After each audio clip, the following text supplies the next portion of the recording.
What's good, superstars? Back with another Disney Pinnacle video. You got Superstar Joe. You got Superstar Rob in the building. How's it going, Rob? Pretty good. You? Man, can't wait to go through these numbers, see what Disney Pinnacle had cooking at the marketplace. Guys, if you're new here, do not forget, become a superstar. Smash the subscribe button down below. Hit the bell notification. You know, whenever we do some Disney Pinnacle content for your faces.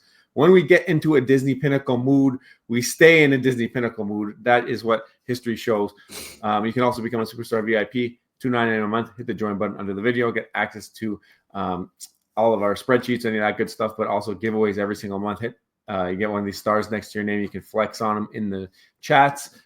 As you level up, you get a different star the longer you hold on.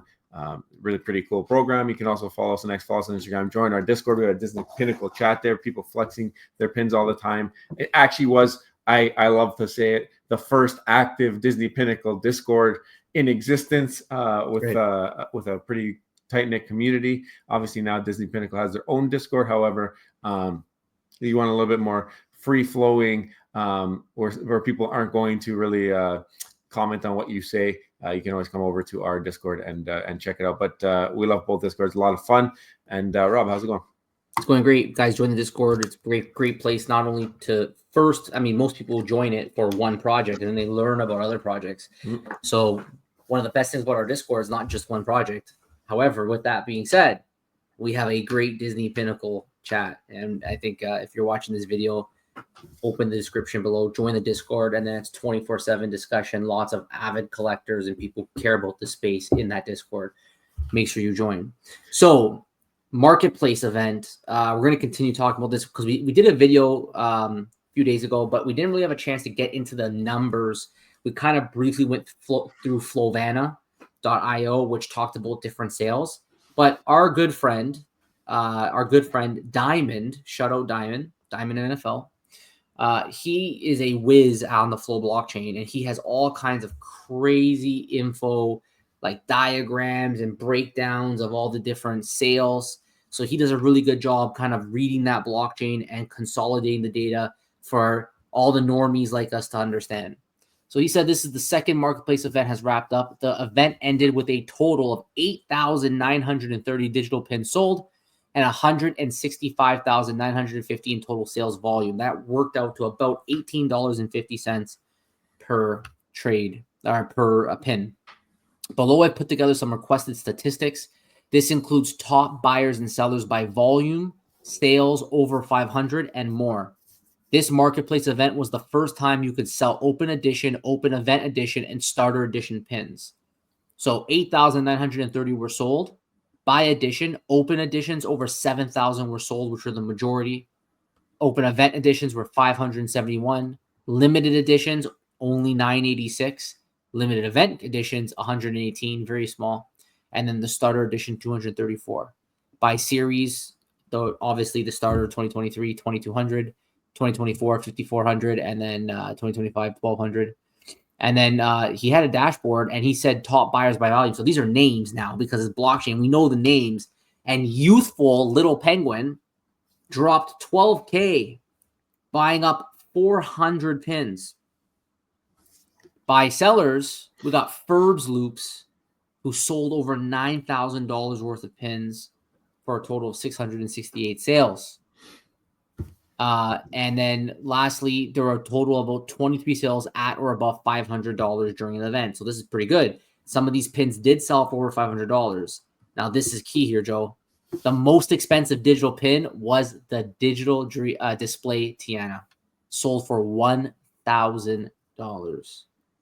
Now, for the other digital displays, such as the Disney Princess set, it looks like that there's 2 more Tianas that sold for $887, and then 6 Bellas sold for $865. So, like, pretty crazy numbers we're getting here for these pins. And then the other one of note that we have, Alien 2, shout out Superstar Steve for giving us the Alien 2 in a trade, $649 average. And then some of the Genie lamps sold for $598, and then the Aladdin and Jasmine sold for $699. So this is some big numbers that we're seeing here in the marketplace. So this is a quick rundown, Joe. What do you think? What do you think about all this? Well, first of all, Diamond NFL the most organized Twitter poster, X poster that I've ever seen in my life. So appeasing to the eye. Any of the posts that he does, obviously has a bunch of dashboards and all that stuff for the Flow blockchain, but just a wealth of knowledge, a wealth of information anytime that he posts. If you're into Disney Pinnacle and you are not following at Diamond NFL on X, you're missing out, because this is the easiest follow in the game, and just continuous detailed information, and usually first to post. So if you're looking for information quickly, he gets all the information and he puts it out there right away. So very good follow. I think the cool thing that I noticed here is that the open editions were the top sellers, right? So you see Tiana as the top seller, or the most expensive pin, sorry. And that's an open edition. They had those crystal balls or whatever they were, that I thought maybe because they were the first limited editions, they might have sold for the most. But it's truly going to, I guess, the scarcity of some of these pins. And it's something that the physical doesn't really have. People can guess. There's databases, for example, with Pokemon cards, or I'm sure even the pins probably have a database where they kind of have an idea of previous sales of some of these Grail pins or Grail cards. And then they get an idea, like even for comic books, how many are in circulation based off of how many sales. But is that the true number? No, it's not. Nobody knows the true number of physicals. But when it comes to digital and blockchain and all this technology, somebody came in our comments the other day and asked us, well, if you guys aren't really like super duper collectors, why do you care about the utility? Why do you care about all of this other things? And basically, this is exactly why. When you have a set that comes out and you want to have maybe historic prevalence, like we bought into that first set that came out in 2023 because we wanted to have the first of the first, and the fact that the first of the first is numbered and people are able to see that numbering, that's pretty cool. But then having that implementation into, like, imagine you have implementation into theme parks and stuff like that, and where it becomes very popular. That whole video about having it in the theme park is more about accessibility than it is utility. And accessibility is I guess, indirectly a utility, but I think Disney Pinnacle maybe needs the least amount of utility when it comes to this stuff, because pins are traded every day at the parks, and basically that would be their only thing to keep it going, just making it a social interaction. I know a lot of people have talked about on our last video how they met people through the trading of Disney Pinnacle, and they've made new friends and all that stuff. So I think we just got to see more of this. We got to see more of these marketplaces. I get the limited things right now because the community is small. You want to keep up the excitement. You don't want to have the marketplace out there and then just let it sizzle off and die. So I thought it was pretty cool that they allowed every single pin to be up for sale. But yeah, again, just seeing the open editions be that popular, because they aren't technically open anymore. But also, like, when you compare that to open editions in the parks, the physical pins, the value is not there as it is here, because here you know how many exist, who has them, and now you know who sells them too.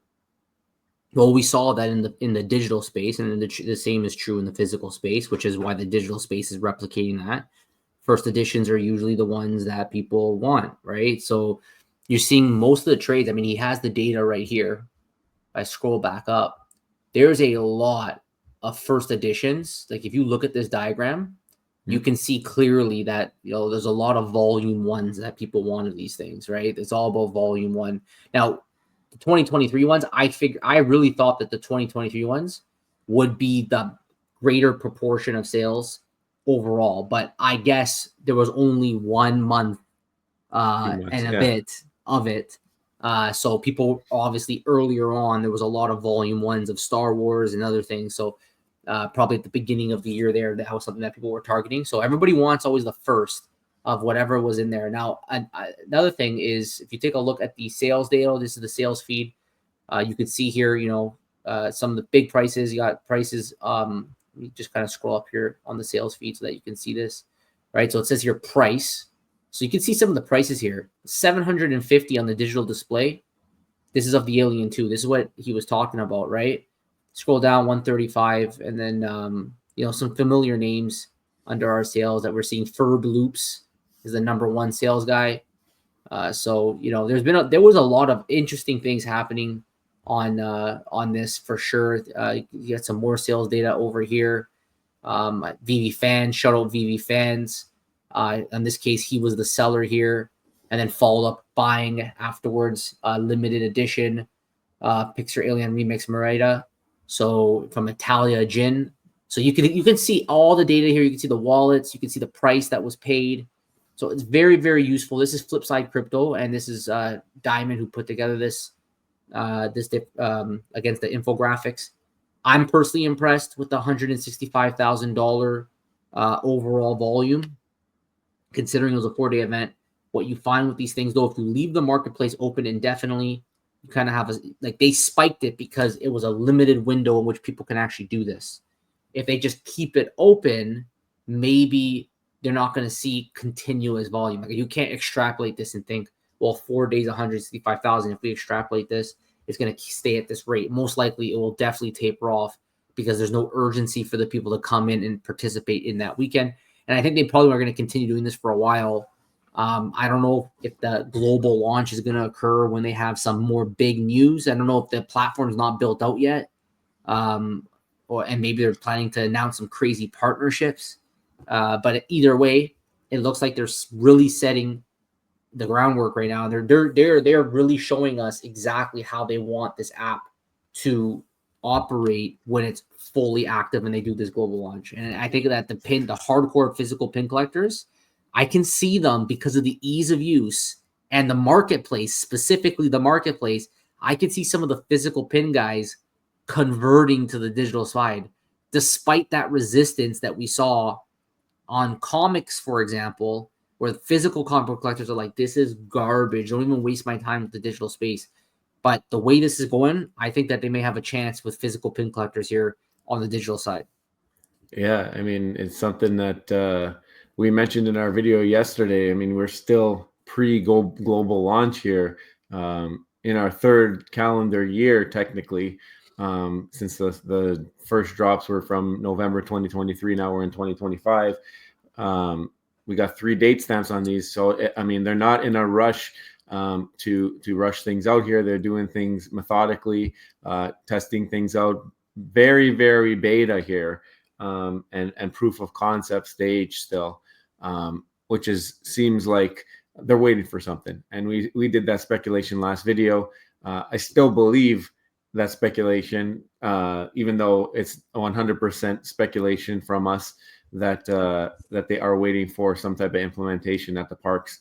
I don't see why the global launch is so far out in a space that has not been growing anywhere overall. I just deliver on the promise of the global launch, deliver on this if you're trying to just make sure that everything you promise gets done. I feel like there's more to it. I feel like everything, this Epic Games collaboration that we're seeing now with Disney and Epic, it's just starting to make sense with the ties from IRL to parks.